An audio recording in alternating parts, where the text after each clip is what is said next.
Hello everyone. How are you all? Good? Yes. Very good. मैं भी एकदम बढ़िया, एकदम मजे में। चलो, कल जो मैंने पढ़ाया था वो क्लियर किया? समझ में आया कुछ? पढ़ा? अच्छा। और मौसम कैसा है? बढ़िया? चलो जी। So let's welcome to the NEET Pro, a new course for the NEET. Okay, on the India's largest online platform of the Unacademy, where you get all the facilities for the preparation of NEET, whatever you require.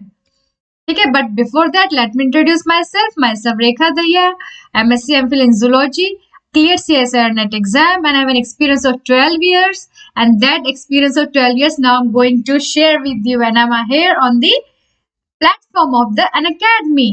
Okay, and to provide you the live classes, and during the live classes I'll be going to share all of my experience whatever I have gathered during the 12 years I have, और जो जितने selection दिए हैं उनके किस किस reason से selection हुए हैं, कैसे उन्होंने पढ़ाई करवाई उनसे, मैंने वही सब तरीके मैं आपको बताने वाली हूँ कि आप लोग बस आपने मेरे थोड़े से तरीके सोचने हैं, समझने हैं। जो मैं बताऊं बस थोड़ा थोड़ा वही काम करते रहना और आपका सिलेक्शन पक्का।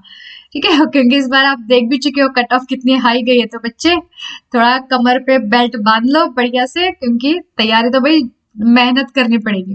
ठीक है, मेहनत मैं करूंगी, आपने सिर्फ उसको मेरे पीछे पीछे चलना है, उसको रिवाइज करते रहना है।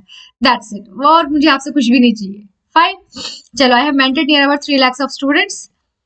नाउ आज की क्लास में हम लोग पढ़ेंगे कि ह्यूमन फिजियोलॉजी का एक बेसिक सा इंट्रोडक्शन दूंगी, क्यों हमने ह्यूमन फिजियोलॉजी में इतने सारे चैप्टर्स रखे हैं और how these all these chapters are connected to each other, how they are related to each other, that we are going to discuss in this class. Fine. और इसके बाद इस वाले चैप्टर में, इस वाली क्लास में basically we will do the chapter digestion and absorption, that is the first chapter of human physiology. लेकिन उससे पहले आपको पता होना चाहिए कि ह्यूमन फिजियोलॉजी होती क्या है। ठीक है, देखो ह्यूमन तो आप जानते ही हो, हम सभी इंसान। नाउ अब इसके अंदर ये जो फिजियोलॉजी है, इस फिजियोलॉजी का मतलब होता है फंक्शंस। फिजियोलॉजी का मतलब क्या होता है? फंक्शंस, यानी कि ह्यूमन बॉडी के अंदर जो भी हमारे ऑर्गन्स प्रेजेंट है, how they are performing their function, that we will discuss in this unit. Fine. Now how all this, अच्छा एक बात बताओ मुझे, हम लोग ये बोलते हैं डाइजेस्टिव सिस्टम है, respiratory system, circulatory system, but why we are using the word system over there? बोलो बोलो बोलो। वो इसलिए यूज करते हैं बच्चों, क्योंकि सिस्टम का मतलब होता है कोई भी काम एक सिस्टमेटिक तरीके से किया जाता है। कोई भी सिंगल आदमी कोई काम, सिंगल आदमी को एक सिस्टम नहीं कहा जाता। सिस्टम मतलब a group of people, those who are dependent on each other. In the same way यहाँ पे भी हमारे चाहे डाइजेशन है, चाहे रेस्पिरेशन है, सर्कुलेशन है, excretion, all the system they are interdependent on each other. कैसे? देख लो भाई, जैसे कि हम लोग को जिंदा रहने के लिए क्या चाहिए? एनर्जी। एनर्जी के लिए क्या चाहिए? खाना। खाने से हमें क्या, खाना क्या चाहिए हमें? जैसे carbohydrate, fat, protein, nucleic acid, this are the proximate nutrients that we require for the daily life, which provide huge amount of energy to the body. Now जैसे कि कार्बोहाइड्रेट, एक बेसिक सा एग्जांपल लेके चलते हैं। जैसे कि कार्बोहाइड्रेट है, ठीक है। अब ये कार्बोहाइड्रेट क्या करेगा? Carbohydrate is digested to produce glucose in the presence of oxygen. अब यहाँ आ जाओ बच्चों, ऑक्सीजन। ऑक्सीजन हमें कैसे मिलेगी? रेस्पिरेटरी सिस्टम से। हम इनहेलेशन करते हैं, एक्सहेलेशन करते हैं, तो इस इनहेलेशन और एक्सहेलेशन प्रोसेस के थ्रू हमें क्या मिलती है? रेस्पिरेटरी सिस्टम, उसके थ्रू हमें मिलेगी ऑक्सीजन। हमने इनहेल करी, अब वो ऑक्सीजन को पूरी बॉडी में पहुंचाएगा भी तो सही। अब ये तो है नहीं सेल वहां तक आएगी, हमारे लंग्स तक पहुंचेगी सेल्स की, भाई मुझे ऑक्सीजन दे दो और फिर मैं अपना खाना बनाऊंगी, मैं अपना खाने का ब्रेक डाउन करूंगी। ठीक है, ऐसा तो नहीं होता ना। तो हम लोग का क्या होता है? ऑक्सीजन को लिया रेस्पिरेटरी सिस्टम में, यानी कि लंग्स, लंग्स में से हमारे, जैसे ये मान लो, जैसे this is the body, this is the body of a person. ठीक है, अब यहाँ पे हमारा क्या, ट्रैकिया आएगा। ट्रैकिया के साइड में हमारे इस ब्रोंकाई, ब्रोंकाइस है, फिर then finally bronchioles, and then there we are having the lungs. ठीक है, यहाँ पे हमारे पास हो गए लंग्स। अब ये लंग्स तक हमारी ऑक्सीजन पहुंचेगी और यहीं पे हमारा प्रेजेंट कौन है? हमारा ब्यूटीफुल सा हार्ट। अब क्या करेगा? इस हार्ट के अंदर हमने पढ़ा है ना डबल सर्कुलेशन, वहां पे ब्लड ऑक्सीजनेशन, डीऑक्सीजनेशन, कहाँ जाता है ब्लड ऑक्सीजनेशन होने के लिए? लंग्स में जाता है। किसके थ्रू? पल्मोनरी वेन के, पल्मोनरी आर्टरी के थ्रू जाएगा। Deoxygenated blood will go to the lungs. ठीक है, तो वहां पे जाएगा ब्लड हमारा, वहां पे जाके इसका ऑक्सीजनेशन हुआ ऑक्सीजनेशन होने के बाद फिर हमारा जो ऑक्सीजनेशन हुआ और ब्लड कहाँ पे आ जाएगा, लंग हमारे हार्ट के अंदर आ जाएगा और हार्ट से पूरे बॉडी के अंदर सर्कुलेट होगा, यानी कि पूरी बॉडी को, हार्ट का काम है पूरी बॉडी को न्यूट्रिएंट्स प्लस ऑक्सीजन सप्लाई करना। अब उस ऑक्सीजन का क्या करेंगे, अभी हमने यहाँ पे लिखा ही है ग्लूकोज। ठीक, ग्लूकोज जो है वो ऑक्सीजन की प्रेजेंस में ब्रेक डाउन होता है किसमें, एटीपी में। That is the major source of energy to the body, ATP में कन्वर्ट हो गया, प्लस कार्बन डाइऑक्साइड है जो वेस्ट हमारे बॉडी के लिए, ठीक है, और प्लस हीट है। जब हम खाना खाते हैं हमें गर्मी लगती है, कभी महसूस किया है, अब सर्दी में लगती है, ओवर ईटिंग कर, थोड़ी सी ओवर ईटिंग कर लेना, फिर देखना बॉडी के अंदर गर्माहट आ जाती है, ठीक है। तो क्या होता है, तो यहाँ पे हमें क्या मिल गया, एटीपी, ठीक है, ATP that is the main source of energy. अब ऑक्सीजन, अब फिर ये कार्बन डाइऑक्साइड क्या है, दिस इज बाय प्रोडक्ट। अब इसको बॉडी से बाहर भी निकालना हमने, हमारे बॉडी में क्या काम कार्बन डाइऑक्साइड का, तो उसको भी हमें बॉडी से बाहर निकालना है। कैसे निकलेगा, एक्सहेलेशन के थ्रू। प्लस अब ग्लूकोज का ब्रेकडाउन होने के टाइम पे कुछ और भी बाय प्रोडक्ट्स हमारे ब्रेकडाउन होते हैं, बॉडी के अंदर और भी प्रोसेसेस कुछ ना कुछ चल रहे होते हैं, ठीक है, कुछ मिनरल्स है, कुछ आयंस है, उनका भी वेस्ट है कुछ हमारे बॉडी में, जैसे कई बार तो उन चीजों को भी बॉडी से एक्सक्रीट आउट करना पड़ता है। तो उसके लिए कौन आएगा काम करने के लिए, एक्सक्रीशन, ठीक है, वो हमारे जो हार्मफुल आयंस वगैरह प्रेजेंट है उन सबको हमारे यूरिन के थ्रू बॉडी से बाहर एक्सक्रीट आउट कर देगा, ठीक है। अब उसके बाद आती है हमारी, मैम यहाँ पे नर्वस सिस्टम और एंडोक्राइन सिस्टम का क्या रोल हुआ। अब भाई भूख लगी है, ये वाली फीलिंग कहाँ से आएगी, ये वाली फीलिंग हम लोग को कहाँ से मिलती है, ये फीलिंग भी हमें मिलती है हाइपोथैलेमस से। That is a part of what, that is a part of the nervous system and endocrine system. यानी कि हमें अब खाना खाना, हमें भूख लगी है, वो भी हमारे हार्मोन्स के कंट्रोल में है, और मेरा पेट भर गया है, that is again under the control of hormones. और सबके लिए स्टिमुलस कहाँ से जाएगा, नर्वस सिस्टम, न्यूरॉन सेल्स भेजेंगे और रिसीव करेंगे। तो in short all the systems, क्या भूख लगी है और पेट भर गया, वहां से लेकर खाना खा लिया, उसको डाइजेशन करके उसको यूटिलाइज कर लिया और जो बाय प्रोडक्ट उसको बॉडी से बाहर रिलीज भी करवा दिया, ये सारे के सारे प्रोसेस हमारे ह्यूमन फिजियोलॉजी में। अब हम इन सभी चीजों को हमने पढ़ना है चैप्टर वाइज, बस और कुछ नहीं है। फर्स्ट चैप्टर हमारा डाइजेशन एब्जॉर्प्शन, इसमें हम पढ़ेंगे जो भी मैंने खाना खाया उसको मैंने कैसे डाइजेस्ट किया, डाइजेस्ट करने के बाद मैंने उसको एब्जॉर्ब कैसे किया, ठीक है, उसको एब्जॉर्ब कैसे किया, और फिर उससे मुझे एनर्जी कैसे मिली, ठीक है। समझ में आया क्या किस चैप्टर में हम क्या पढ़ने वाले हैं नाउ। अब साथ साथ हम यही पढ़ेंगे सारे के सारे एंजाइम्स वगैरह जो हैं, उन एंजाइम्स का क्या रोल है, हमारा कौन से फूड कंपोनेंट को कौन से एंजाइम्स डाइजेस्ट करने में हेल्प करते हैं। साथ के साथ फिर उसके बाद हमारे अगर हम वो खाना हमें नहीं मिलेगा तो हमें क्या क्या डिजीज हो सकती हैं, सारे के सारे डिजीज डिसऑर्डर, ये सारी चीजें हम लोगों ने इस चैप्टर के अंदर पढ़नी है।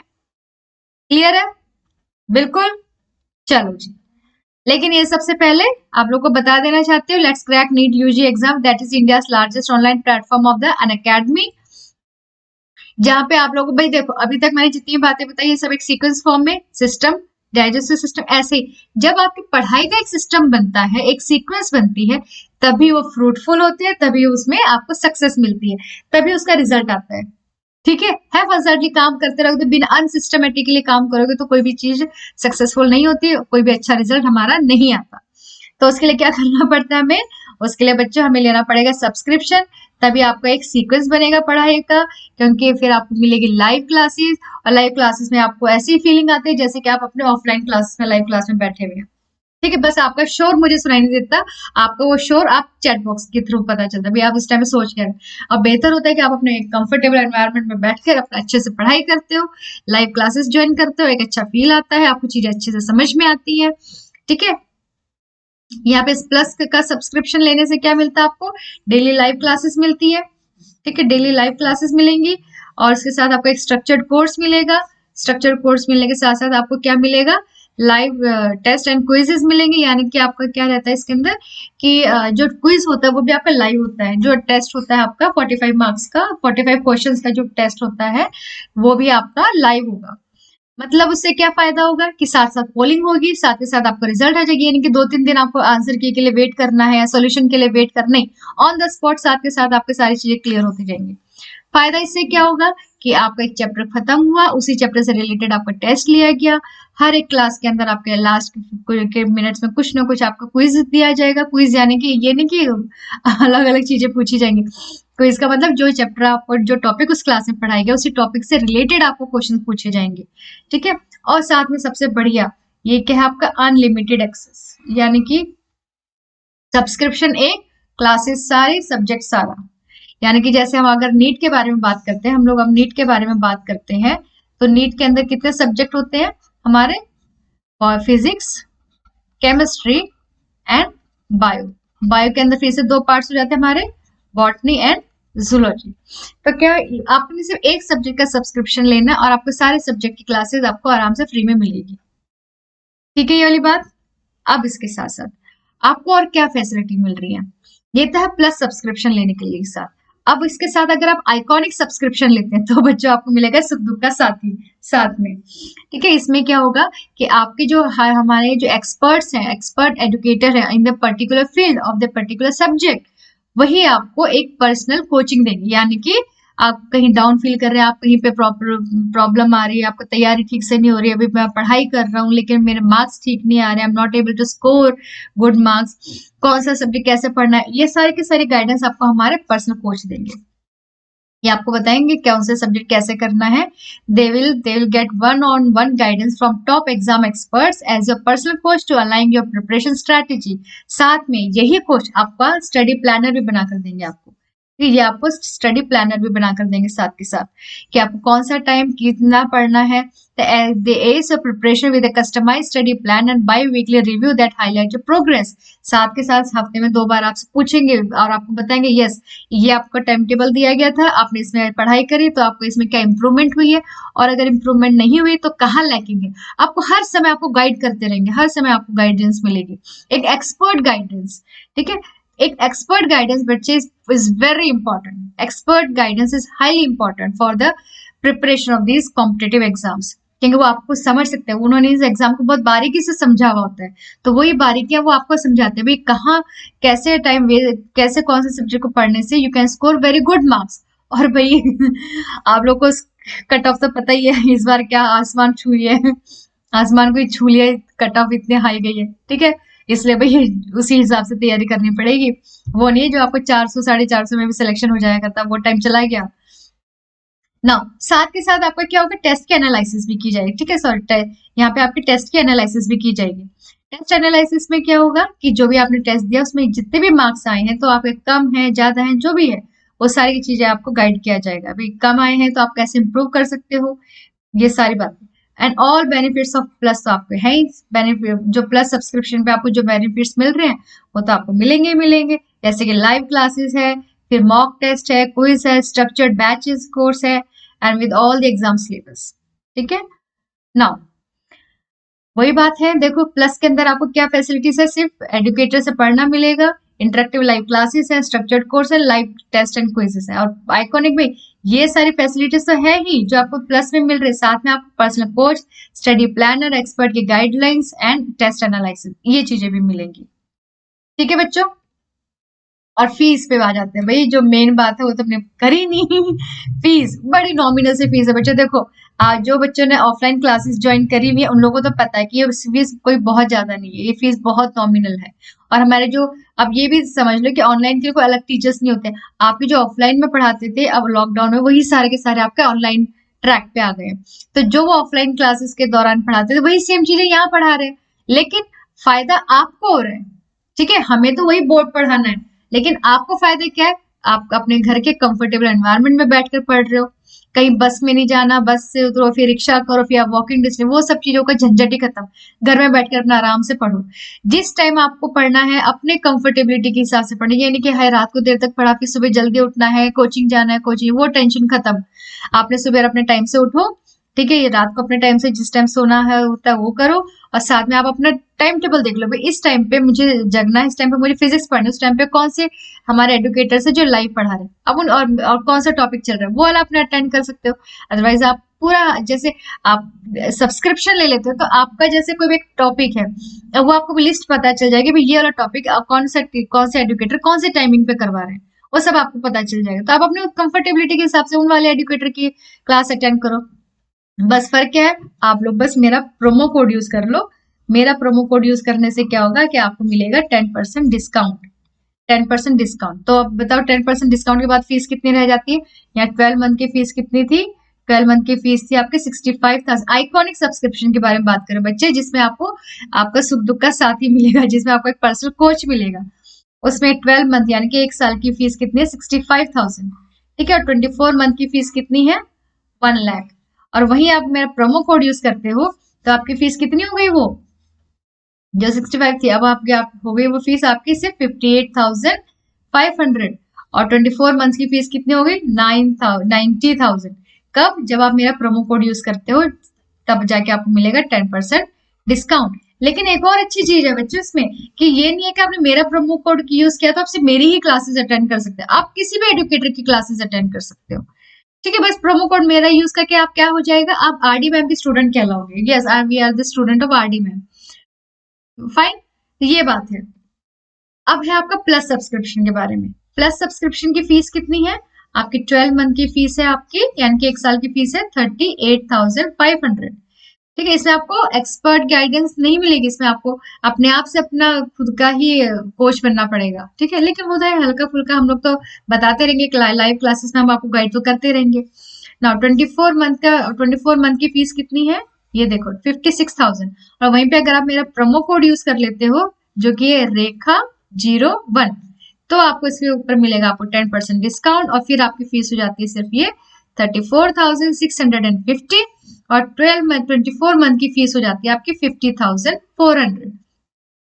तो ये किन के लिए 24 मंथ का कोर्स? उन बच्चों के लिए जो अभी 11th क्लास में आए हैं, और जो बच्चे 12th क्लास में पढ़ रहे हैं, लेकिन उनको ये लगता है कि भाई मेरा अभी तैयारी ऐसी है नहीं कि मैं 12th के बाद फर्स्ट अटेम्प्ट में मेरा क्लियर हो जाएगा, तो वो 2 साल का सब्सक्रिप्शन ले ले। ठीक है, 1 साल ड्रॉपर वाला, एक 12th क्लास वाला। उसमें आपको एक और फायदा, 12th क्लास का सब्सक्रिप्शन है, 12th क्लास में आप 12th क्लास का सब्सक्रिप्शन लेते हो, लेकिन आप उसमें 11th की भी क्लासेस आप अटेंड कर सकते हो। ठीक है, 11th की भी क्लासेस आप अटेंड कर सकते हो। फाइन, तो ये और फायदा, आप क्लास ले रहे हो 11th के लिए, पढ़ाया जा रहा है आपको 12th का भी साथ में, 12th का भी आप पढ़ सकते हो। ऐसा होता है कहीं पे किसी भी ऑफलाइन क्लास में आप 11th में एडमिशन लिया था, आप 11th की ही क्लास में जाकर बैठोगे, लेकिन यहाँ पे ऐसा नहीं है। यहाँ पे आपने 11th पे एडमिशन लिया, 12th का भी पढ़ सकते हो। फाइन, तो ये बहुत सारी फैसिलिटीज है। तो don't waste your time, don't wait for anything and take the subscription, start your strategy, start your preparation, और फटाफट से 2021 का नीट एग्जाम क्रैक करो एंड बिकम अ डॉक्टर। चलो बच्चों, ये तो हो गया हमारी सारी बातें। अब हम स्टार्ट करते हैं अपने टॉपिक से, जो कि हमने आज की क्लास से स्टार्ट करना था। ठीक है, हम इसका जो बेसिक से इंट्रोडक्शन है डाइजेशन एब्जॉर्प्शन को, वो हम अपने प्रीवियस क्लास में कर चुके हैं, और आज की क्लास में हम लोग करने जा रहे हैं इसका थोड़ा सा और एक्सटेंडेड पार्ट। फाइन, चलो, पिछली क्लास अटेंड करी थी तो मुझे वो पिछली क्लास वाला मैं आपका और भी पहले रिकैप करवा चुकी हूँ आपका स्टार्टिंग में। तो अब हम लोग अपने चैप्टर को आगे प्रोसीड करते हैं। Fine, now what is nutrition? Nutrition is the mode of intake of nutrients.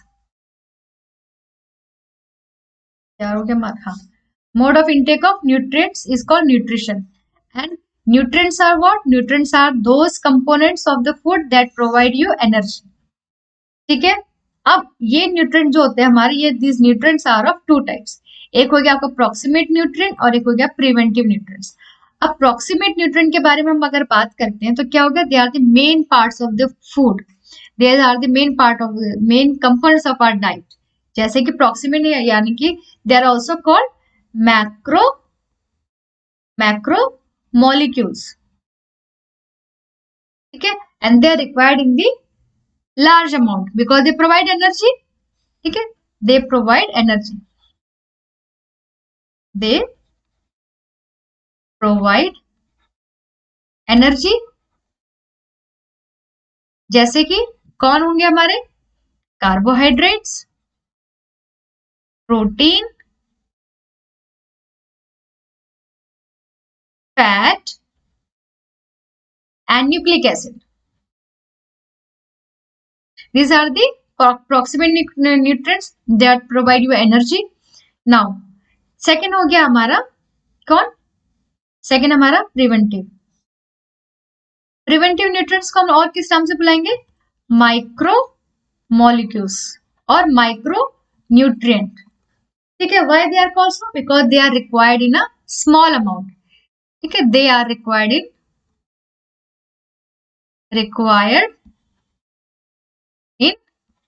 small amount.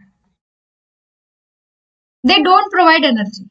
They don't provide energy.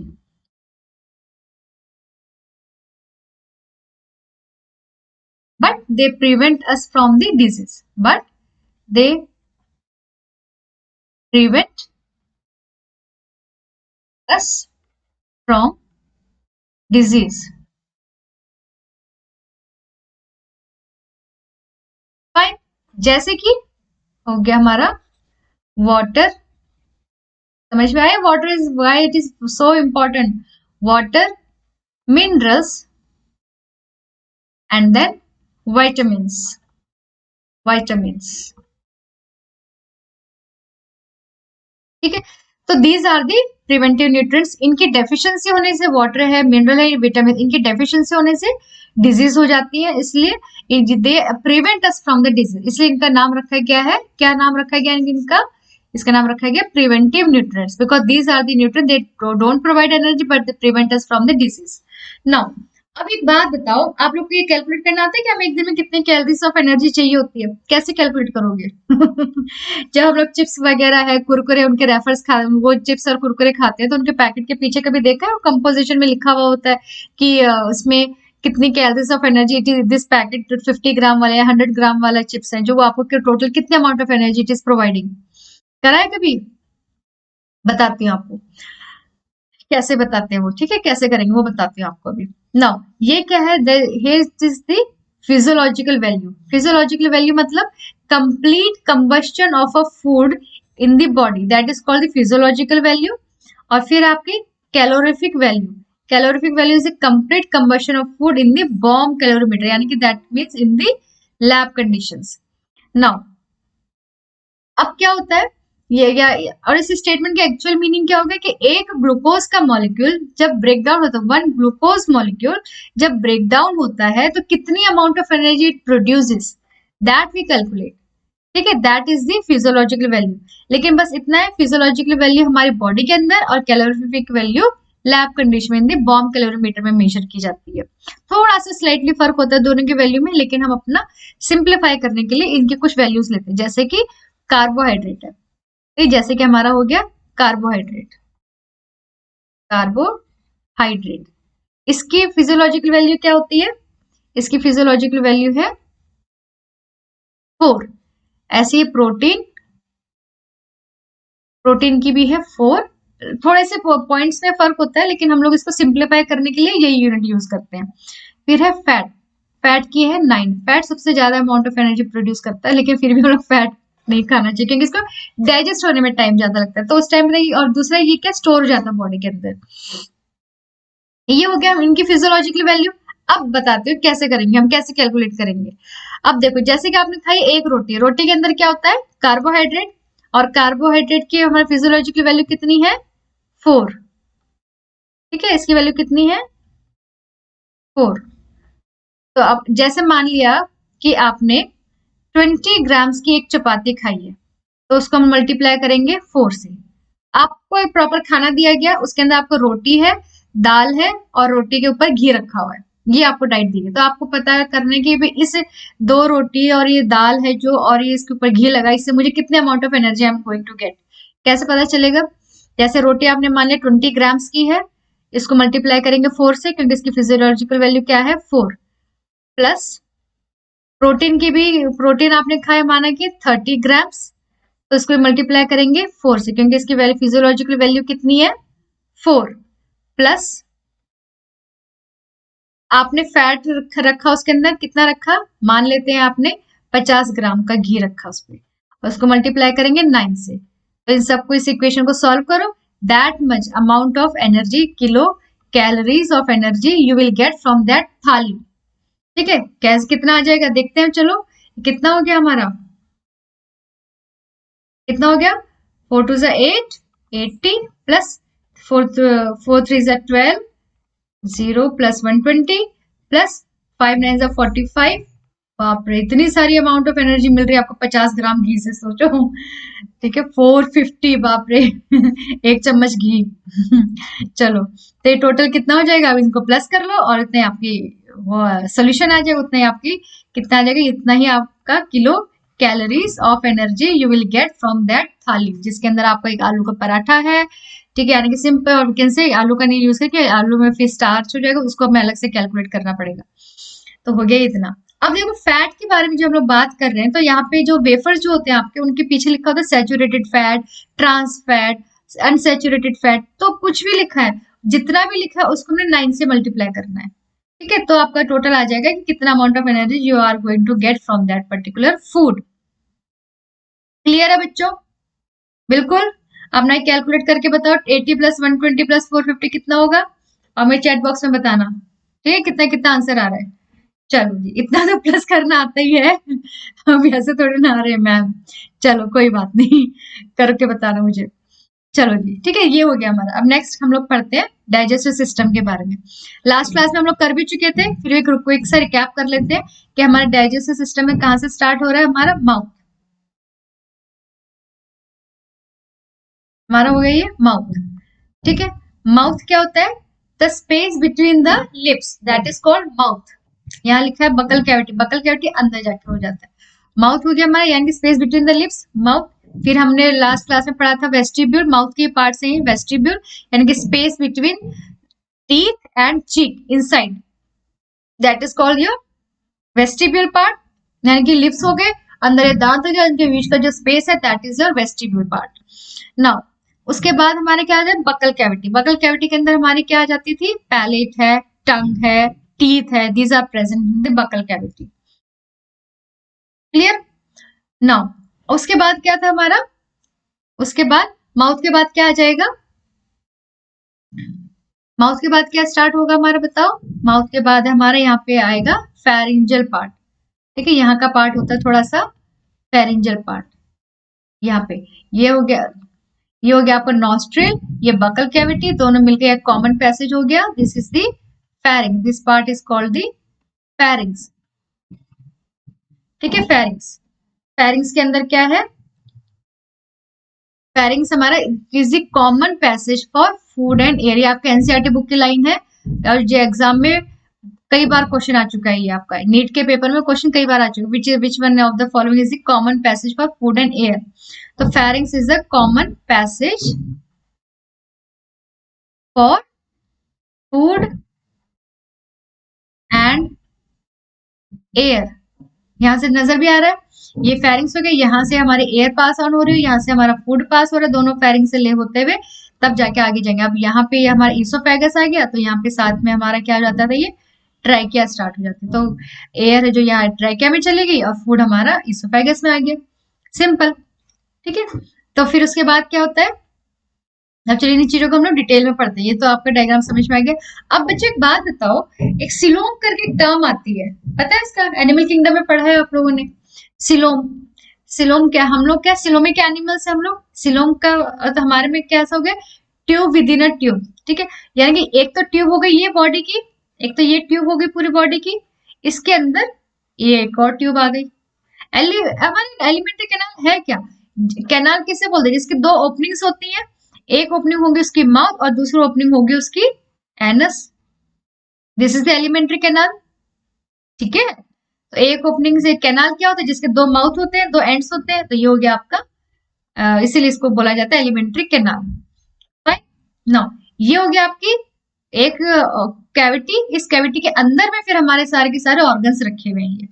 अब इस अंदर की कैविटी को भी हमने किस में पार्ट, दो पार्ट्स में डिवाइड, एक हो गया ऊपर थोरासिक कैविटी, और ये बीच में आपके diaphragm layer, that is highly important layer है, डायफ्राम लेयर है, ये आप सेपरेट करती है थोरासिक कैविटी को, this is the thoracic cavity, this is thoracic cavity, जहां पे क्या रखे हुए हैं, हमारे लंग्स है और हार्ट प्रेजेंट है।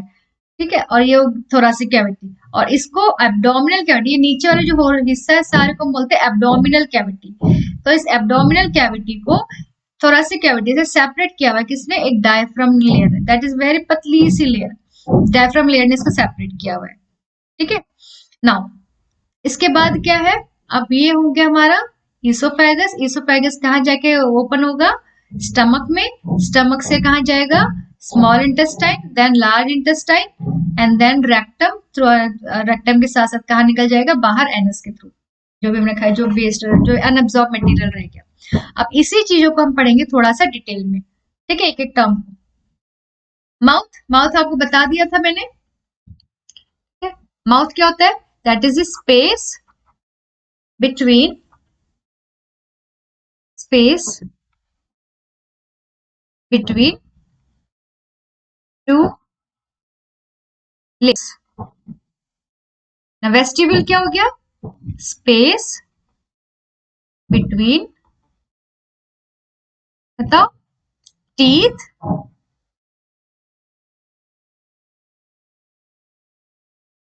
एंड चीक्स, इनसाइड में, ठीक है, एंड चीक्स, उनके बीच का जो स्पेस होगा that is the vestibule. Then comes to the buccal cavity. Buccal cavity में हम पैलेट अपनी पिछली क्लास में डिटेल में पढ़ चुके हैं। Palate is but nothing but the roof of the buccal cavity, जिसको हमने सेपरेट किया है। हमारे फ्रंट वाला पार्ट क्या होता था? फ्रंट वाले पार्ट को हम बोलते थे इसमें hard palate, and posterior part को हम बोलते हैं सॉफ्ट पैलेट। को हम लास्ट क्लास में कर चुके हैं, तो इस क्लास में उसको हम लोग रिपीट नहीं करेंगे, ठीक है, लास्ट लेक्चर आप देख लेना। टंग है, tongue it is highly muscular organ that is made of skeletal muscles, and skeletal muscles are what? Yes, 3 type के मसल्स होती है ना हमारी बॉडी के अंदर। कौन कौन सी? जल्दी बताओ। आपके कार्डियक मसल्स, हमारे स्मूथ मसल्स एंड हमारे स्केलेटल मसल्स। और स्केलेटल मसल्स कैसी है हमारी? वॉलेंट्री। और वॉलेंट्री का मतलब क्या है? That is under our control, यानी कि जो बोला जाता है ना कि तोल मोल कर बोल, यानी कि हम अपने आप को सोच समझ कर अपनी टंग को हिला सकते हैं। यानी कि ऐसा नहीं कि अरे it is a slip of tongue, कैसे भी हमारी टंग तो हमारे कंट्रोल में, हम जो बोलना चाहेंगे वही तो हम बोलेंगे ना। टंग बोलते हम कैसे हैं? टंग, हमारे टंग के फंक्शंस में देखो, इट है सबसे एक तो फंक्शन क्या होगी टंग का? It helps in mastication of the food, helps in mastication of the food. हाँ, mastication of the food, then placing the food between the teeth, maintain oral hygiene, और सबसे important function इसका क्या है? It may help in speech. It help in speech. अब आप खुद देखो, करके देखो, टंग को पकड़ लो, फिर देखो कुछ बोल सकते हो कि नहीं। कोई भी वर्ड, कोई भी बस आ उ आ, ये तो कर सकते हो, इसके अलावा तो कोई भी वर्ड नहीं बोल पाओगे ना। बोल सकते हो कोई वर्ड? नहीं बोल सकते, ठीक है। तो हम लोग का क्या है कि इसका सबसे इंपॉर्टेंट फंक्शन है स्पीच। अब तभी बोला है कि आपकी टंग आपके कंट्रोल में है, इसलिए हमेशा अच्छा बोलिए, जो सब खुद को भी अच्छा लगे और सामने वाले को भी अच्छा लगे, ठीक है ना। अब टंग क्या होती है? देखो, टंग का स्ट्रक्चर में हमने पढ़ा है, जैसे ये मैंने साइड से ऐसे करके साइड वाला व्यू बना रही हूँ टंग, ठीक है। तो टंग जो है, ये टंग हो गई हमारी। चलो इसको रेड कलर से बनाते हैं, मेरी टंग थोड़ी सी रेड कलर में रहती है। कलर, इंक कलर हो गया रेड, ठीक है। टंग को हम बनाते हैं इससे रेड कलर से। ये टंग को थोड़ा सा ऊपर फोल्ड करा हमने, ये ठीक है, ये टंग को ऊपर फोल्ड कर दे। अब यहाँ ये तो हो गया इसका एंटीरियर एंड, एंटीरियर एंड हो गया, and this is the posterior and, ठीक है, posterior end of the tongue. Anterior side में टंग हमारे floor of the buccal cavity से कनेक्टेड रहती है थ्रू अ लिंगुअल फ्रेनुलम। यहाँ तक टंग को ऊपर फोल्ड करके देखो, यहाँ पे कनेक्शन होता है, ठीक है, पतला सा, that is called the lingual frenulum.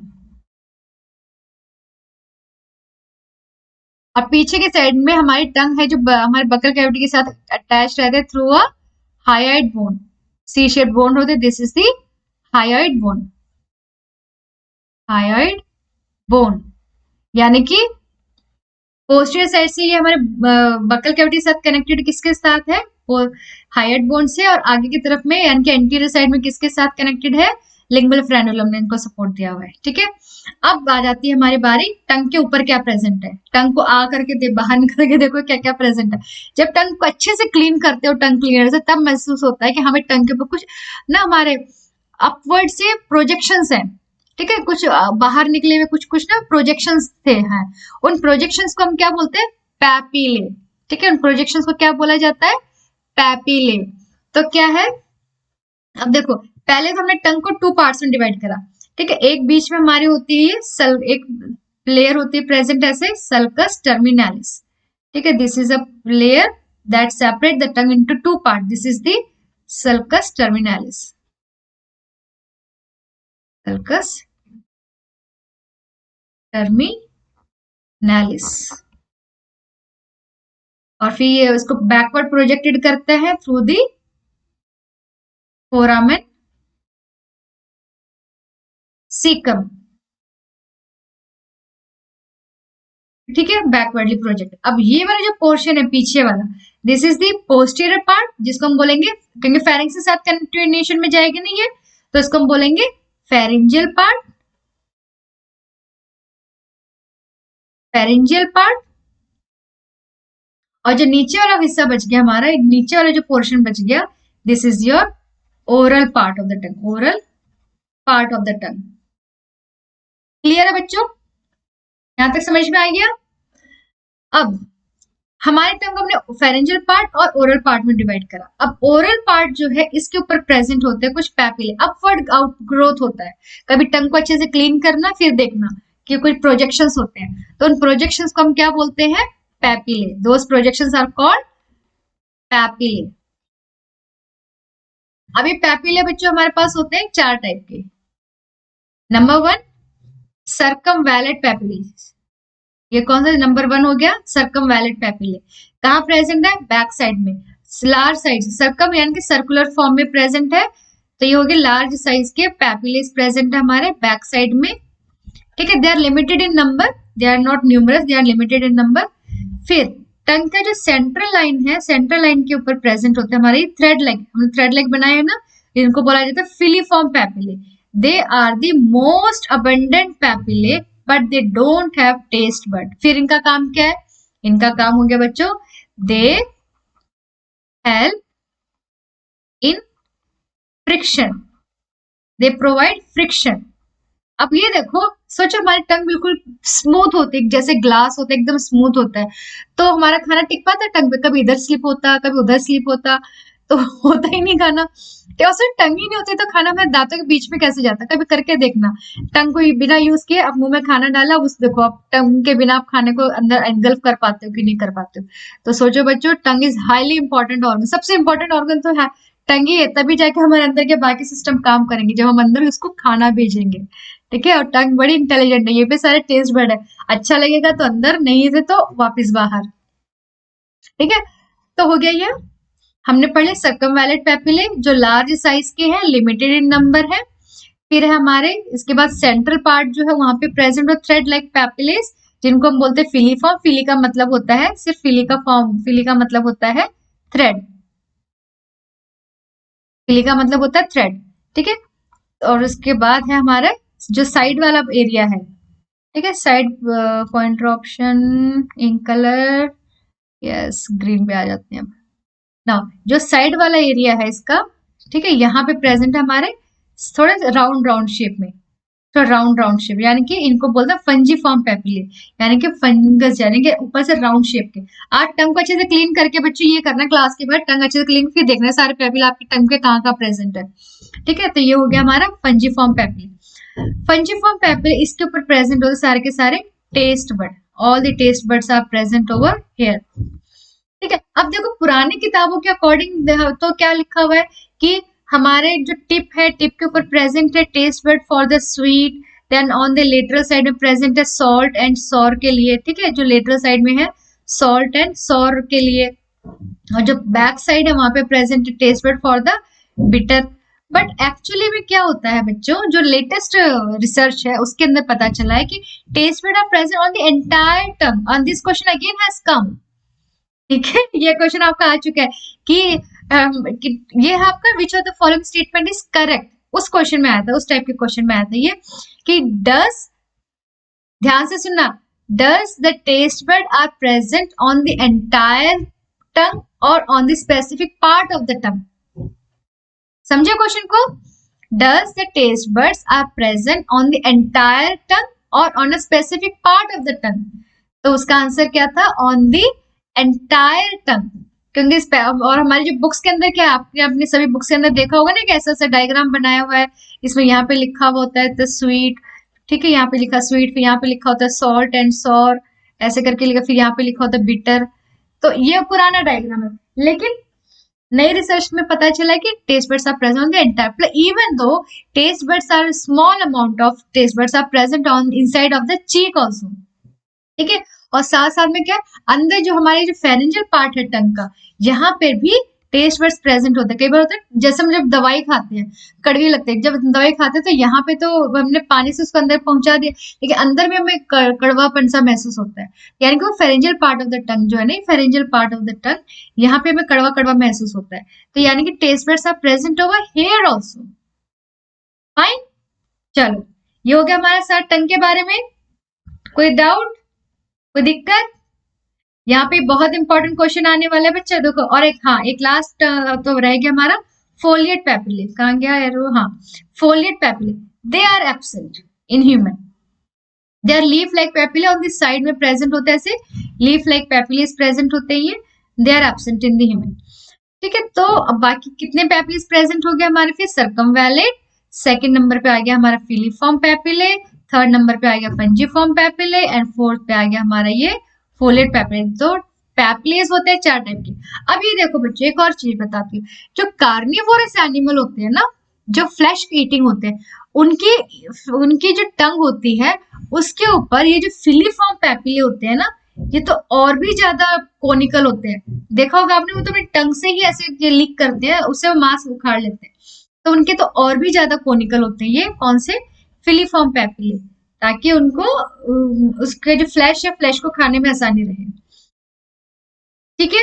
टंग के बारे में हो गया क्लियर, चलो आगे चलते हैं। अब हमारे टेस्ट वर्ड्स, टेस्ट वर्ड कितने टाइप के होते हैं, number 1 salt, number 2 sour, then bitter, then sweet, और एक और है सबसे interesting, that is the umami taste bud, that basically taste the glutamic acid, यानी कि ये कौन है, ये अमीनो एसिड, इसको टेस्ट करता है। बट एक्चुअली में क्या होता है, उमामी एक नया टेस्ट बड है, यानी कि जो हमें लगता है ना, भाई मैगी, मजा आ जाता है यार, मैगी जो एकदम अलग सा डिफरेंट सा टेस्ट होता है, वो टेस्ट को टेस्ट करता है कौन, उमामी टेस्ट बड। ये भी हमारे टंग पे प्रेजेंट होता है, ठीक है। ये नया टेस्ट बड हमारा डिस्कवर हुआ है। और क्या है, जैसे जो लोग चिकन खाते हैं, नॉनवेज खाते हैं, उन लोगों को भी पता चल जाता है कि एक बाकी सब्जी में एक अलग से फ्लेवर रहता है और चिकन में एक अलग ही फ्लेवर होता है, तो वो वाला फ्लेवर, वो वाला जो टेस्ट, उसको भी कौन टेस्ट करता है, हमारा उमामी टेस्ट बड। मैगी है, और जो बेसिकली जो इटालियन फूड होते हैं, ठीक है, तो वहाँ वो वाला फूड जो होता है अलग सा, जैसे चाइनीज है, इटालियन है, वो वाले फूड पे एक अलग सा मसाले का टेस्ट आता है, ठीक है, पास्ता वगैरह हो गया, और है मैम और मतलब लोग भूख लग गई अब तो नहीं, चलो। तो ये जो अलग से डिलीशियस टेस्ट जो आता है ना, that is because of the umami taste bud, जिसमें ना तो आपको मीठा, खट्टा, बीटर, कड़वा कुछ नहीं आता, एक अलग से टेस्ट आता है जो बहुत ही यम्मी होता है, that is because of the umami taste bud. Ma'am बस आपने तो ऐसे ऐसे नाम ले दिए, अब लग गई भूख कोई बात नहीं, थोड़ी देर और बैठो, क्लास कंप्लीट करने के बाद ही उठना है, ठीक है। चलो, अब टंग हो गया कंप्लीट हमारा, ठीक है। टंग के साइड में हमारे जो टॉन्सिल्स प्रेजेंट थे वो हमने लास्ट क्लास में कर ही लिया था। चलो जी, अब हम आते हैं हमारे structure of human teeth. Structure of human teeth, सबसे पहले हम पढ़ते हैं इसमें types of teeth. As we all know, teeth are the basic structure that are found in all the vertebrates for cutting and chewing and grinding of the food. Basically there are, इसमें क्या होता है, एक term आती है बच्चा, यहाँ पे क्या हमारे पास कितने टाइप के टीथ हैं, 4 टाइप के, incisor, canine, premolar and molar. Incisor teeth ये हो गया आपके सबसे आगे फ्रंट वाले, इंसीजर टीथ जो होते हैं ना आगे वाले, ये दांत जो हो गया इंसीजर टीथ। फिर साइड में हो गया, ये हो गया आपका कैनाइन टीथ, ये कोनिकल वाला दांत। फिर आपको हो जाते हैं प्री मोलार टीथ, ये हो गया मोलार टीथ लास्ट वाले, ठीक है। ये जो डायग्राम है, डायग्राम में आपको दिखा रखा है अपर, 1/2 of the upper jaw, this is your upper jaw, upper jaw, upper jaw को क्या बोलते हैं हम लोग, maxilla, and this is the lower jaw, और लोअर जॉ को क्या बोलते हैं, मैंडिबल, ठीक है। तो 1/2 ऑफ द अपर जॉ और 1/2 ऑफ द लोअर जॉ, जिसपे हमारे टाइप्स ऑफ टीथ क्या है, इंसीजर, जिनका फंक्शन क्या है, cutting of the food, canine tearing of the food, premolar and molar का है chewing and grinding of the food. ठीक है, नाउ अब आ जाते हैं हम लोग टीथ को सेगमेंट्स में कितना डिवाइड किया गया हमने।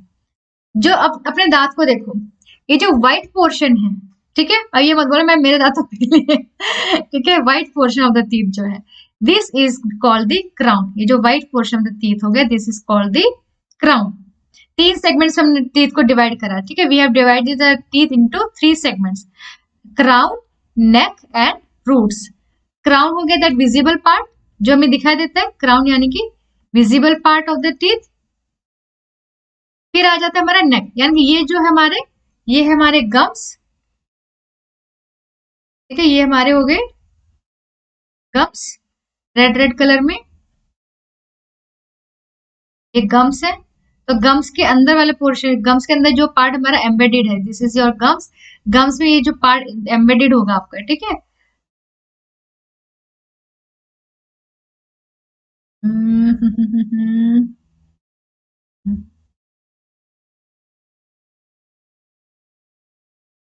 तो ये वाला पार्ट जो हो गया हमारे गम्स के अंदर एम्बेडेड वाला, this part is called the neck, this is called neck, ठीक है। एंड ये जो हमारे जॉ बोन है, this is the jaw bone, ठीक है। जॉ बोन के अंदर जो पार्ट हमारा एम्बेडेड है, that portion is called the root, यानी कि जॉ बोन के अंदर जितना ही पार्ट हमारा एम्बेडेड है, that part is called the root. यानी कि हमने 3 पार्ट्स में टीथ को डिवाइड किया, 3 सेगमेंट्स में डिवाइड करा है, crown, root and neck. Neck को हम लोग और क्या कह सकते हैं, neck is the space between crown and root. Clear, ये हो गया 3 सेगमेंट्स में टीथ को डिवाइड कर दिया। विजिबल पार्ट हमारा हो गया क्राउन।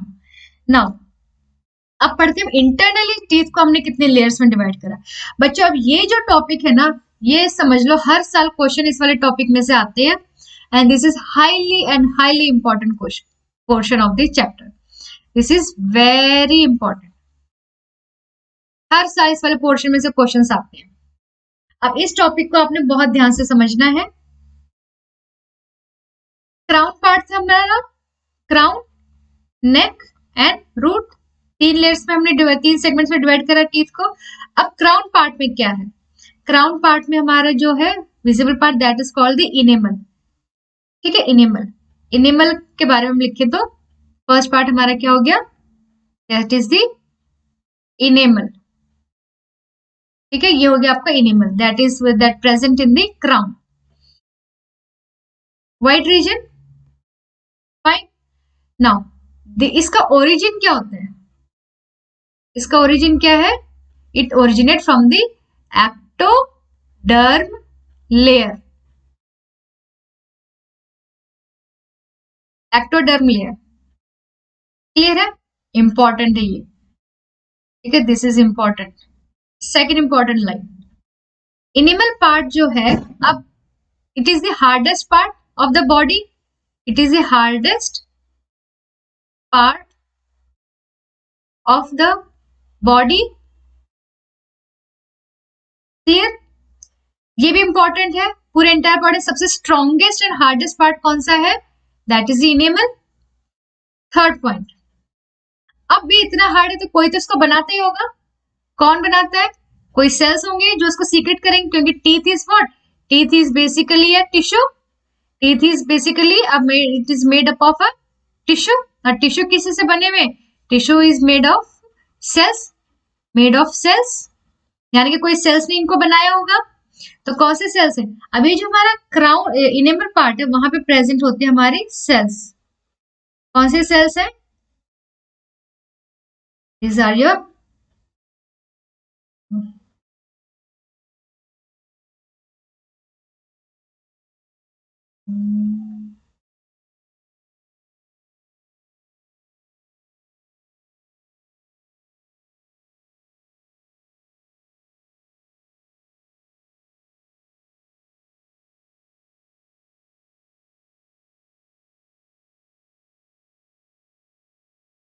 तो बोलते हैं अमाइलोब्लास्ट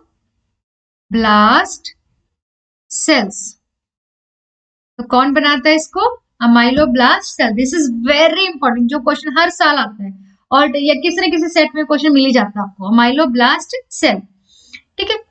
अब ये क्या सीक्रेट कर रहे हैं अमीलोब्लास्ट सेल्स? दे सीक्रेट, यानी कि teeth is made up of a chemical, crystalline chemical. You can say teeth is made up of,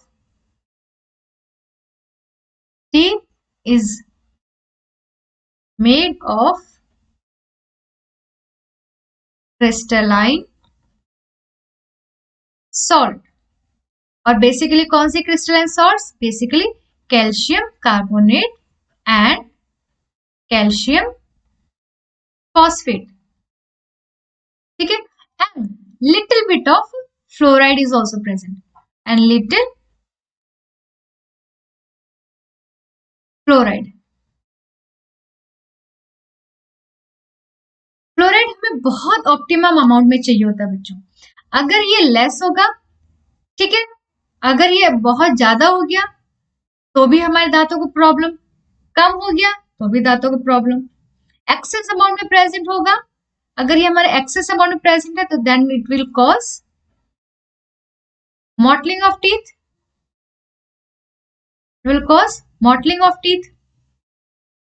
Clear?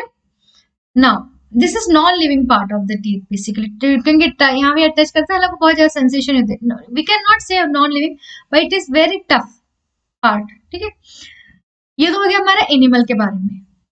This is made up, this its origin is ectoderm, hardest part made of crystalline salts. Fluoride भी थोड़ा सा चाहिए होता है. सबसे important कौन secret करता है इसको? अमाइलोब्लास्ट सेल्स. अब है सेकंड लेयर. एनिमल के नीचे लेयर प्रेजेंट होते हैं हमारी क्या? Dentine. This was the first layer, this is the second layer. कौन सी लेयर है? डेंटाइन. डेंटाइन लेयर के बारे में हम आपसे बात करें तो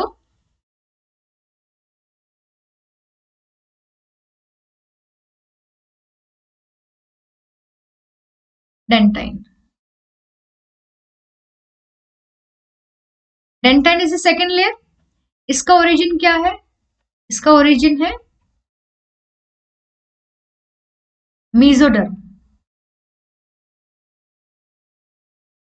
अब खुद ही देख लो, टीथ पूरा एक है लेकिन इसका ओरिजिन अलग अलग सेल से हो रहा है. एनिमल पार्ट का ओरिजिन किससे हुआ है? हमारा एक्टोडर्म. लेकिन डेंटाइन जो सेकंड लेयर है उसका ओरिजिन क्या है? मीजोडर्मल लेयर से. ठीक है. Its origin is from the mesodermal layer. Next, it is also made up of calcium carbonate. It is softer than animal part, and it is also made up of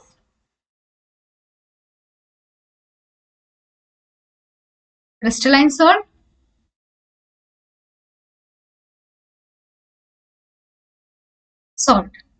clear है. Next, अब इसको secret कौन करता है? इसको secret करेंगे, इसके पूरे एंटायर सरफेस पे प्रेजेंट होते हैं सेल्स हमारे ऐसे ऐसे. इसने पूरे रूट पार्ट को भी कवर किया हुआ होता है ऐसे. ये पूरे रूट पार्ट को भी कवर किया हुआ होता है डेंटाइन ने. और ये क्या कर रहा है हमारा? डेंटाइन हैज, और ये पूरे के पूरे डेंटाइन ने कवर किया हुआ है. और this entire portion is called the dentine. और इसके ऊपर कौन से सेल्स प्रेजेंट है? These are the odontoblast cells. These are called odontoblast cells. ठीक है, ओडोंटोब्लास्ट सेल्स. तो यहाँ पे second, this is again very important. ये दो टर्म्स हमारे बहुत ज्यादा इंपॉर्टेंट है बच्चों, ध्यान से याद रखना है कि dentine is secreted by the odontoblast cells and enamel is secreted by the ameloblast cells. Clear है. नाउ उसके बाद हमारा आ जाता है pulp cavity. The third layer is called the pulp cavity और द पल्प चेम्बर, जिसके अंदर प्रेजेंट है हमारे कौन से? All the blood vessels and nerve cells are present over here. Clear है. This is the living part, mainly living part है ये ऑफ द टूथ. ठीक है. अब ये soft chamber, this is the soft chamber. ये सॉफ्ट चेम्बर है. Clear. अब क्या होता है बच्चों? देखो, अब यहाँ पे ब्लड वेसल्स प्रेजेंट है. ठीक है, यहाँ पे पूरी ब्लड वेसल्स प्रेजेंट है. ये आ कहाँ से रही है? ये मेन ब्लड वेसल्स है, ब्लड आर्टरीज एंड वेन्स है ये. और यहाँ से हमारी कैपिलरीज अंदर जा रही है. और कहाँ से अंदर जा रही है? यहाँ पे एक पोर्शन होता है. ठीक है, यहाँ पे पोर्शन होता है,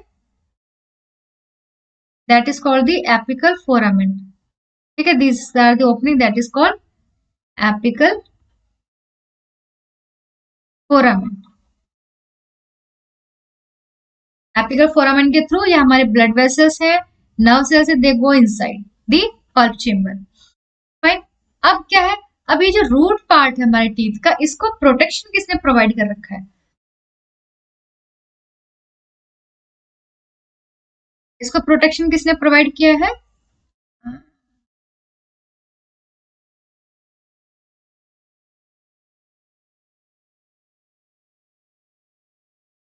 यहाँ पे प्रेजेंट होता है, देखो ये रूट पार्ट है, रूट पार्ट के बाहर एक और पतली सी लेयर प्रेजेंट होती है, पतली सी लेयर प्रेजेंट जिसने इस पूरे रूट पार्ट को कवर किया हुआ होता है। देखो बच्चों, यहाँ पे एक रूट पार्ट को इसने पूरा कवर किया हुआ होता है, and that root part, that layer is called the periodontal layer. यानी कि पेरिडोंटल लेयर ने क्या किया हुआ है? What is periodontal layer? Periodontal layer, this is periodontal layer. क्या करा हुआ इसने? It protects the root part of the teeth, it protect root part of teeth. ठीक है, अब इसको तो प्रोटेक्शन हो गया, इट इज समथिंग लाइक, जैसे ये आपका हो गया, इट इज समथिंग लाइक, जैसे मैं यहाँ पे अलग से सेपरेट बना के दिखाते हैं आपको, ये हो गया आपकी जॉ बोन, इसके अंदर हो गया ये आपका टीथ, ये उसकी रूट हो गई। ठीक है, अब ये इस रूट के बाहर में एक पतली सी लेयर प्रेजेंट है जिसने इसको प्रोटेक्शन प्रोवाइड करा हुआ है, ये बाहर लेयर प्रेजेंट जिसने प्रोटेक्शन प्रोवाइड किया है, and this is the periodontal layer. और यहाँ पे अब इस टीथ को इस जॉ बोन के साथ कनेक्ट कौन करवाएगा? Cementum layer. यहाँ पे एक और लेयर होगी, that is a cementum layer. ये देखो डायग्राम में दिखाया हुआ इधर में, this is the cementum layer that help in connection between the teeth and the jaw. तो सीमेंटम लेयर का फंक्शन क्या हो गया? It connect the teeth to jaw।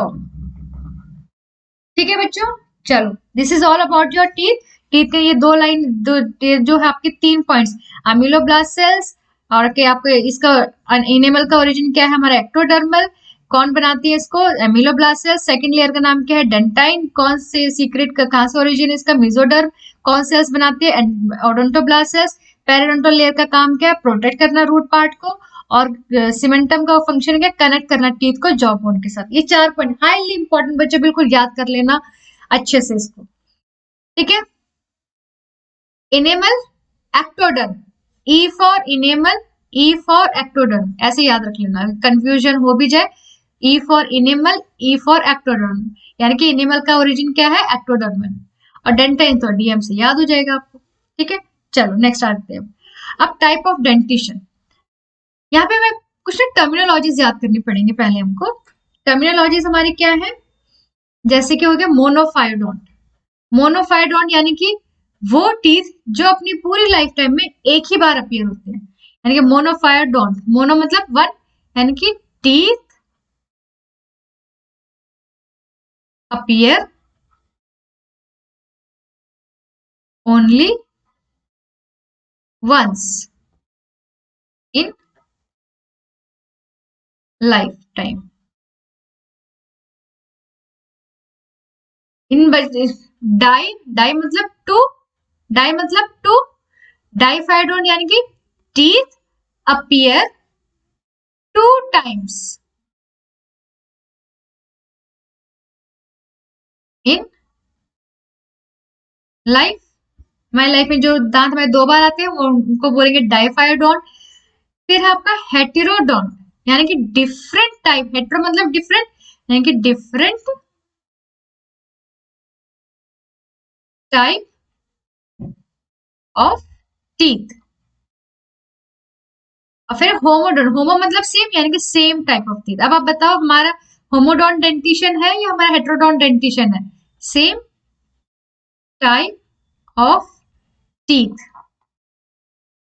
Yes, हमारा है हेटेरोडोन डेंटिशन। सारे दांत अलग अलग टाइप के, 4 टाइप्स ऑफ टीथ, मैंने पीछे पढ़ा था, 4 types of teeth are present in our buccal cavity. तो हम लोग का कैसा डेंटिशन हो गया? हेटेरोडोन। अब बच्चों ये जो डायग्राम है, ये डायग्राम आपका लिया गया है एनसीईआरटी बुक से। क्यों? क्योंकि ये वो डायग्राम है जो हर साल किसी न किसी पेपर में ये क्वेश्चन भी आपका आता है, किसी न किसी तरीके से आता है, कुछ भी पूछ लिया जाता है। यानी कि या तो यहाँ पे जैसे 1 2 3 4 लिखा है, टीथ के नाम को लेबल करने के लिए आ जाता है, या फिर पूछा जाएगा इनमें से कौन सी टीथ है जो मोनोफायोडोंट है, कौन सी टीथ है जो डाइफायोडोंट है, ऐसे पूछा जाता है। या फिर कौन सी टीथ में कितना रूट सिस्टम है, कौन से टीथ में क्या स्ट्रक्चर कैसा है, कहाँ प्रेजेंट होते हैं, everything. These type of question they are asked from this particular portion। तो यहाँ बहुत तरीके से पूछ लिया जाता है, तो इस डायग्राम को आपने अच्छे से दिमाग में बिठा लेना है। ठीक है, चलो। तो ये फर्स्ट वाले पार्ट टीथ कौन सा हो गया, ये फर्स्ट 2 टीथ कौन से हैं, इंसीजर। फिर थर्ड, ठीक है, फिर ये हो गया आपका canine, this one teeth is the canine. ठीक है, ये हो गया आपका इंसीजर, फिर है आपका ये कैनाइन, फिर है आपका ये premolar, then it is this one is your molar, and these are the jaw socket। ठीक है, अब इसके ऊपर एक और टर्म आता है, हाँ, थीकोडॉन डेंटिशन। एक और टर्म आती है आपकी यहाँ पे, यहाँ इधर लिखती हूँ मैं आपको, थीकोडॉन। यहाँ पे एक और पॉइंट आएगा आपका, थीकोडॉन्ट। थीकोडॉन्ट, थीकोडॉन्ट का मतलब क्या हो गया, ये तो इसके बारे में, थीकोडॉन्ट का मतलब क्या, teeth are present in the jaw socket. Teeth present in jaw socket, इसको बोलते हैं थीकोडॉन डेंटिशन। ठीक है, अब यहाँ पे क्या क्वेश्चंस किस किस तरीके से आते हैं, इनमें से कौन से टीथ है जो हमारे मोनोफायोडोंट है, कौन से जो डाइफायोडोंट है। तो बच्चों देखो, हमारे जो इंसीजर है, बचपन से अपने याद करना शुरू कर दो, 2 बार आते हैं टीथ, बचपन टूटने के बाद दोबारा से आते हैं, तो ये क्या हो गया हमारे डाइफायोडोंट, ये क्या हो गया हमारे डाइफायोडोंट। कैनाइन भी हमारे 2 बार आते हैं, डाइफायोडोंट। प्रीमोलार टीथ जो होते हैं हमारे बच्चों, ये जब छोटे बच्चे का माउथ देखते हो तो उसमें जो पीछे जो टीथ होते हैं ना, they are not the premolar, they are the molar teeth. तो ये प्रीमोलार टीथ क्या हो गया हमारे फिश का मतलब, दे आर मोनोफायोडोंट। और मोलार टीथ क्या है, दे आर दी, अब मोलार टीथ में बच्चों देखो, फिर देखो हो गया ना कंफ्यूजन, मोलार टीथ कौन से, एक ये हो गया, एक ये हो गया, एक ये हो गया। ठीक है, तो पहले 2 मोलार टीथ जो हैं, first 2 they are, first 2 molar teeth they are diphyodont, diphyodont. लेकिन जो लास्ट वाला है, ये है हमारा लास्ट मोलार। लास्ट मोलार किसको बोलते हैं बताओ, विजडम टीथ को। It is also called wisdom teeth, जिसको बोलते हैं अक्कल झाड़, भैया अब अक्कल आ गई है, तो बोलते हैं हमारे लगभग ना 16-17 की एज में जाकर आना शुरू होता है, और 30 की एज तक कंप्लीट आ जाते हैं। तो विजडम टीथ, तो ये क्या हो गया, अक्कल झाड़, यानी कि अक्कल आ गई अब आप लोगों को, सबके अंदर आ गई होगी, 1-2 दांत तो आ ही गए होंगे। तो ये क्या, लास्ट मोलार टीथ जो है, दैट इज दी मोनोफायोडोंट।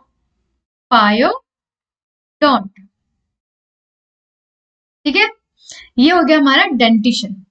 अब यहाँ पे 2 टर्म्स और आते हैं, एक होता है प्लूरोडोंट डेंटिशन, हमने ये तो पढ़ा है थीकोडोंट डेंटिशन, टीथ के अरेंजमेंट के बेसिस में कि जॉ सॉकेट के अंदर एम्बेडेड है, यानी कि अगर ये हमारी जॉ बोन होगी तो इसके अंदर में हमारे ऐसे करके टीथ प्रेजेंट है, this is the thecodont dentition. Pleurodont dentition क्या होता है, जैसे ये आपकी जॉ सॉकेट हो गया, ठीक है, जैसे ये आपकी जॉ बोन होगी, तो यहाँ पे टीथ हमारा एक साइड में एम्बेडेड होता है, एक साइड में लगा होता है ऐसे करके टीथ, इसको बोलते हैं प्लूरोडोंट। एक्रोडोंट, इसमें जॉ बोन ऐसे रहेगी, तो इसमें सॉकेट नहीं होती है, और टीथ इसके ऊपर प्रेजेंट होता है ऐसे, this is called acrodont dentition. इसमें laterally teeth is attached to the jaw bone, here teeth is attached laterally, laterally, clear है। चलो जी, नेक्स्ट आ जाते हैं हम। अब है डेंटल फॉर्मूला। डेंटल फॉर्मूला यानी कि representation of the teeth. Dental formula की डेफिनेशन क्या होती है, सीबीएसई में आ जाता था ये क्वेश्चन, यानी कि representation of the teeth representation of teeth, that is the dental formula. हम लोग शो कैसे करते हैं? ओनली वन हाफ, अभी स्टार्टिंग वाले डायग्राम में दिखाया था ना हमने, यहाँ पे दिखाया था आपको कि हमारे से वन हाफ पूरा जॉ का भी नहीं, सिर्फ one half of the jaw का हमने डायग्राम शो किया था। तो ऐसे करके है ये सिर्फ one half representation of the teeth in the one half, in one half of jaw, that is multiplied by 2। अब किड्स का डेंटल फॉर्मूला क्या है बताओ जल्दी से मुझे, इसको रिप्रेजेंट कैसे करते हैं? किड्स में क्या होगा? 2 1 0 2 अपॉन 2 1 0 2। ठीक है, 2 क्या है? ये हमारे क्या हो गए? Incisor teeth. ठीक है, ये हमारे क्या है? Incisor teeth. ये क्या है? Canine teeth. ये क्या है? Premolar teeth. ये क्या हो गया आपका? Molar teeth. ऐसे ये लोअर जॉ का हो गया incisor, canine, premolar and molar. Fine, तो ये हो गया हमारा अपर जॉ, ये हो गया हमारा लोअर जॉ। अब इसको हमने कितना हो गए? 2 + 1 3, 3 + 2 5, ऐसे यानी कि 5 इधर 5 इधर 10, 5 इधर 5 इधर 10, कितने हो गए टोटल? 20 टीथ। तो इसी को हम लोग कैसे रिप्रेजेंट कर देंगे? इनटू में 2 = 20, यानी किड्स का डेंटल फॉर्मूला क्या होता है? 20। एडल्ट का क्या होता है? एडल्ट का बताओ मुझे। 2 1 2 3 अपॉन 2 1 2 3, क्या हो गया? 2 incisor, 1 canine, 2 premolar and 3 molar. ऐसे ही लोअर जॉ में भी 2 इंसीजर,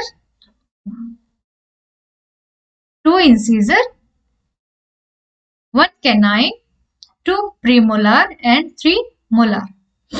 ठीक है, और फिर इसी को हमने मल्टीप्लाई कर दिया 2 से, तो हमारे कितने आ गए? It comes out to be 32।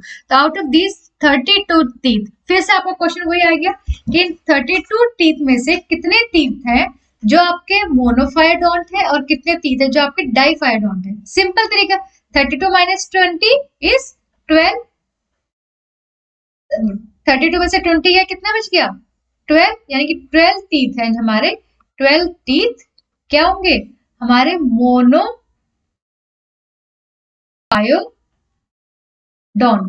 कैसे निकाला हमने? यहाँ देखो कौन सा मिसिंग है, which one is missing here? Premolar, यहाँ पे प्रीमोलार आएगा, यानी कितने हैं? 2 2 इधर 2 इधर 4, 2 इधर 2 इधर, कितने? 4 इधर, 8 ये हो गए, प्लस 8 9 10 11 12, लास्ट वाले मोलार थे, दे आर ऑल्सो मोनोफायोडोंट। तो टोटल हो गया हमारे 12।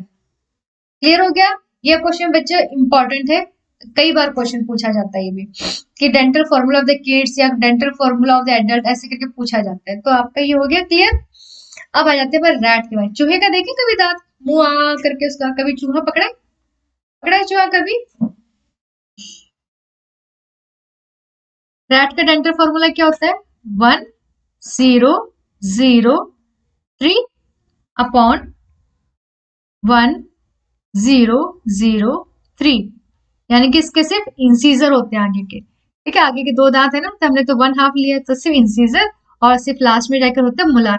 उनके जो कैनाइन एंड प्रीमोलार, ये 3 इनके एब्सेंट होते हैं। ठीक है, किसमें? रैट में। फिर है एलिफेंट का। एलिफेंट का डेंटल फॉर्मूला क्या होता है बताओ? 1 0 3 3, ये हो गया अपर जॉ का, और लोअर जॉ का कितना हो गया? 0 0 0 3 3, यानी कि जो एलिफेंट होगा उसका ऊपर वाले जॉ में इंसीजर हमारा प्रेजेंट होते हैं, कैनाइन एब्सेंट है, और प्रीमोलार प्रेजेंट है, फिर मोलार प्रेजेंट है। अच्छा ये बताओ, फिर जो एलिफेंट के जो बाहर निकले हुए जो दांत होते हैं ना, दिखाने वाले दांत जो होते हैं, वो कौन से वाले टीथ हैं? कैनाइन। आप देखो, देखने से तो ऐसा लगता है वो कैनाइन टीथ ऐसे बाहर निकलते हैं, लेकिन यहाँ देखो आप, कैनाइन टीथ हमारे एब्सेंट है, यहाँ पे एब्सेंट है ना, तो इसका अंदर वो टीथ कौन से हो गए? हमारे इंसीजर, यानी कि tusk of elephant is the incisor, यानी कि tusk of elephant is modified incisor. और जो वॉलरस होता है ना, समुद्र के किनारे में दिखाई देता है, आराम से करके बैठी हुई होती है, तो जो वॉलरस फिश होती है, जो सॉरी वॉलरस जो होता है, तो उसके जो साइड में निकले हुए दांत होते हैं ऐसे बड़े बड़े से, वो वाले दांत क्या होते हैं उसके, वो उसके कैनाइन टीथ का मॉडिफिकेशन है। ठीक है, जो वॉलरस होती है उसके जो साइड वाले दांत ऐसे निकले हुए रहते हैं ना, उसमें वो है उसका मॉडिफाइड कैनाइन टीथ, यानी कि वॉलरस में टस्क ऑफ वॉलरस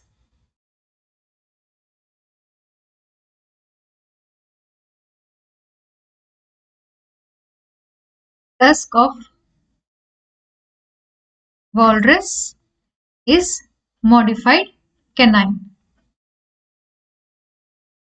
क्लियर है? नाउ अब आ जाते हैं हम लोग का टीथ का हो गया पूरा पोर्शन कंप्लीट। अब आ जाते हैं हमारे फेरिंग्स। फेरिंग्स हमने पहले पढ़ लिया।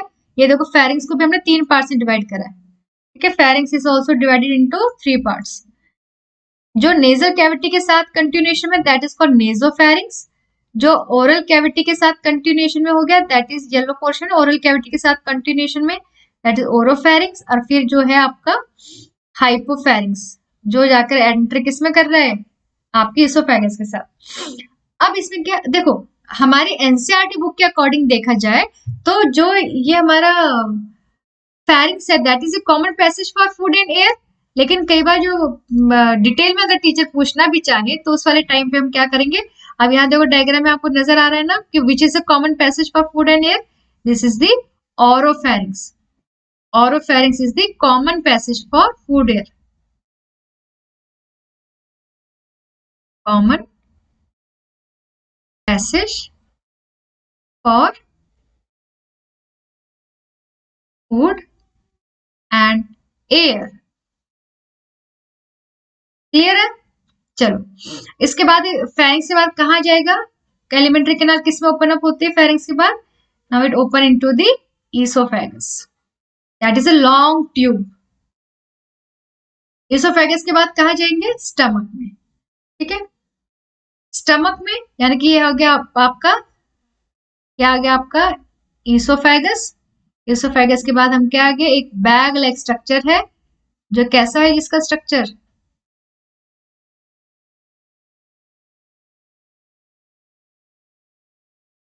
this is the J shape. Stomach is a bag like structure that is J shape, J shape structure. अब इस स्टमक को भी हमने डिवाइड करा अलग अलग पार्ट्स में। अपर पार्ट को हम क्या बोलते हैं, this part is called the fundus, this is called fundus. Then this जो इसके कंटिन्यूएशन में है हमारे इसोफेगस के, this is your oesophagus, oesophagus यानी कि इसोफेगस का हम क्या कहते हैं, that is a tube like structure that connects the buccal cavity to the stomach. बोल सकते हैं ऐसा, esophagus is a tube-like structure that connects the buccal cavity to the stomach. Can we say this? Yes. तो ये हो गया esophagus. अब stomach में क्या है, this upper part that is the fundus. Then this part is called the body. Then last part is called the pyloric part. Pyloric. तो 3 parts होते हैं stomach के। अब कोई भी खाना हमारा जब ईसोफेगस से स्टमक में जाएगा तो उसको भी कंट्रोल तो किया जाएगा किसी न किसी चीज से, तो इसके ऊपर प्रेजेंट होते हैं हमारे कुछ स्पिंक्टर्स। यहाँ प्रेजेंट होता है हमारे कुछ स्पिंक्टर्स। यहाँ पे जो यहाँ ईसोफेगस से जो स्टमक में जाने के लिए जो स्पिंक्टर यहाँ पे है, जो रेगुलेटर यहाँ प्रेजेंट है, उसका नाम क्या होगा बताओ, उसका नाम होगा आपका, या तो आप कह लो उसको ईसोफेजियल स्पिंक्टर, या फिर कह लो यहाँ पे वाला जो पोर्शन उसको हम बोलते हैं, क्योंकि दिस पोर्शन जो है body is also called the cardiac part, that is also called cardiac.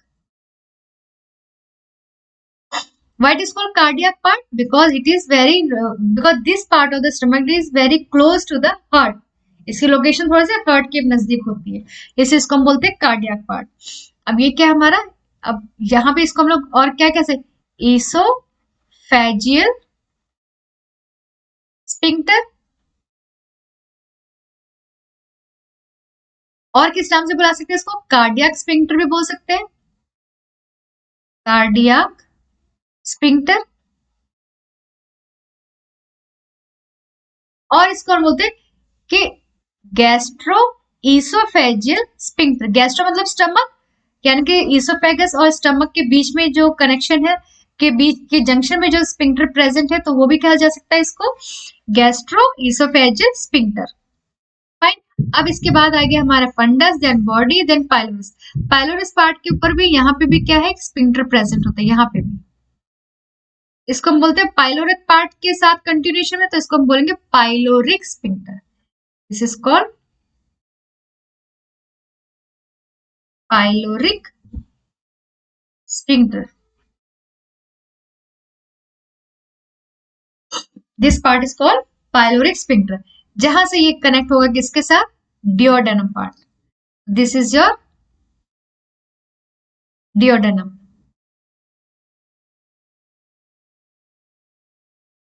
ठीक है, तो ये वो डिओडेनम पार्ट। अब ये हमारा स्मॉल इंटेस्टाइन। स्टमक हो गया बच्चों, इसमें क्लियर हो गया। और स्टमक का फंक्शन क्या है, ये सारी चीजें हम आगे पढ़ेंगे, ठीक है, नेक्स्ट क्लास में। अभी हम सिर्फ थोड़ा सा इनके बॉडी के स्ट्रक्चर्स के बारे में पढ़ रहे हैं। अब नेक्स्ट हमारा स्मॉल इंटेस्टाइन। स्मॉल इंटेस्टाइन के 3 पार्ट्स होते हैं, क्या क्या? डिओडेनम, देन सेकंड पार्ट हो गया इसका जेजुनम, एंड लास्ट पार्ट है आपका इलियम। लास्ट पार्ट है आपका इलियम। फाइन। अब डिओडेनम जो है, that is the widest part of the small intestine. This is the widest part of small intestine. Widest part का मतलब क्या है? जैसे आपने एक तरीके से जैसे 12 फिंगर्स को आपस में जोड़ो तो उसकी जो थिकनेस बनती है, इतनी थिकनेस होती है। Why? Because this is the main part where digestion, proper digestion takes place in the duodenum. यहाँ पे मेजर पार्ट है जहाँ पे हमारा डाइजेशन होता है खाने का। फिर इसके बाद हमारे इसके साथ कंटिन्यूएशन में आ जाता है हमारा jejunum, highly convoluted. This is the jejunum part, that is highly convoluted.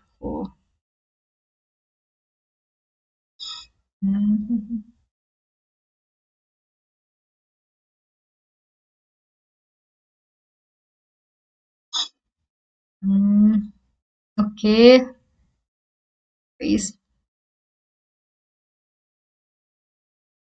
तो हो गई आपका जेजुनम पार्ट।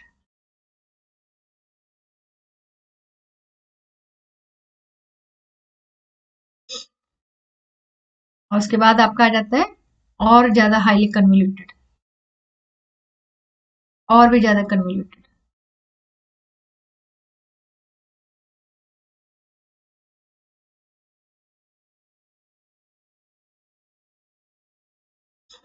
ठीक है, और भी ज्यादा कन्वोल्यूटेड पार्ट आ गया, दैट इज दी, ये हो गया आपका jejunum, and this is your ileum. ठीक है, तो आज की इलियम पार्ट हो गया ये। ठीक है, जो हाईली कन्वोल्यूटेड है। फिर इसके बाद हमारा स्टार्ट हो जाता है यहाँ से large and caecum part, sorry इसमें लास्ट में लिखा हुआ है, यहाँ से आता है हमारा थोड़ा कनेक्शन। सीकम पार्ट, सीकम का एक आउटवर्ड प्रोजेक्शन होता है, that is called your vermiform appendix.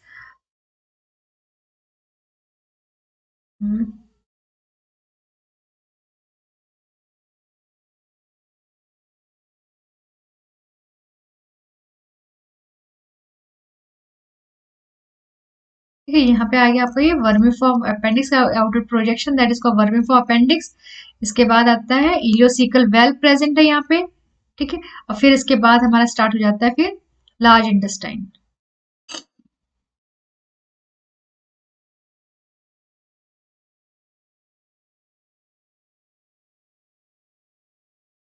अब लार्ज इंटेस्टाइन का जो डिटेल स्ट्रक्चर है, that we will discuss in the next class. और रेक्टम और एनस का भी स्ट्रक्चर हम लोग अपने नेक्स्ट क्लास में कंटिन्यू करेंगे। ठीक है, आज की क्लास में इतना ही काफी है। और जो चीजें समझ में नहीं आई है आप मुझे चैट बॉक्स में लिख देना, आप टेलीग्राम पे मुझे मैसेज कर देना। अदरवाइज ऐसा कुछ भी नहीं जो आपको समझ में नहीं आया बच्चों। और पूरा थैंक्स फॉर जोश बनाकर रखने के लिए, ठीक है। और इसके अंदर जो पोर्शन मैंने बताया, जिसको भी मैंने बोला दिस इज वेरी इंपॉर्टेंट, तो वाकई में दैट इज वेरी इंपॉर्टेंट। उन पॉइंट्स को तो आपने डेफिनेटली याद करना है, बाकी चीजें आपने समझनी है। इसमें ऐसा कुछ नहीं है जो समझ में नहीं आने वाला, ठीक है। तो नेक्स्ट क्लास में हम लोग मिलते हैं रात को 9 बजे, ठीक है। रात 9 PM पे I will always be live from Monday to Sunday. Monday to Sunday मैं 9 बजे लाइव रहती हूँ। तो वाली क्लास आपने जरूर अटेंड करनी है। अब आपको क्लास पसंद आई है तो आप मेरे चैनल को सब्सक्राइब कर देना, साथ में आप बेल आइकन को भी दबा देना, और सब्सक्रिप्शन लेने के लिए आप मेरा प्रोमो कोड यूज करना है।